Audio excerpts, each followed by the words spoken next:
Food industry executives today face blistering criticism on Capitol Hill.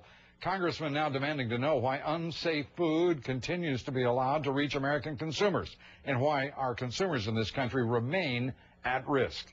Katie Pilgrim has our report. Our food safety system is broken. 14 months, 5 subcommittee hearings later, it's the same story. So-called voluntary compliance, relying on the food industry to place safety before profits, does not appear to be working. Today, Congress lined up the CEOs of major food companies, demanding to know why last year alone, 22 million pounds of beef recalled, salmonella suspected in meat pies in 31 states, a nationwide recall of spinach, Peter Pan peanut butter, sickened 425 people. Every 6 months or a year, you folks are in with some new problem, and our constituents are stopping us and saying, what can you do to make our food safer? But it's not just food producers. Some testified that even after repeated warnings about imported food, the government also ignored safety. I was flabbergasted when I saw President George Bush on television talking from a Guatemalan farm last year, praising that industry for developing an export business for produce when his appointees knew a high percentage of the product violated FDA standards.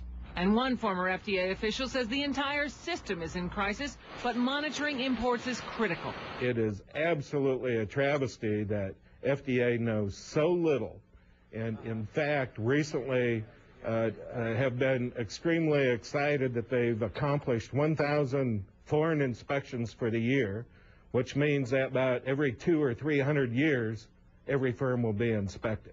And that's just absolutely unacceptable. And the FDA has lost valuable staff, 80 senior food safety professionals in the last 2 years. Today was a day for excuses. ConAgra said its peanut butter contamination was because of a leaky roof. The CEO of Butterball said he had no idea how the pot pies may have been contaminated.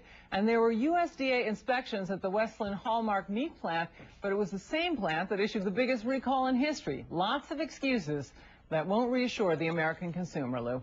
And if one had any hope at all that with these congressional hearings, that these companies would change the way in which they're behaving, or the agencies responsible for securing and assuring American consumer safety.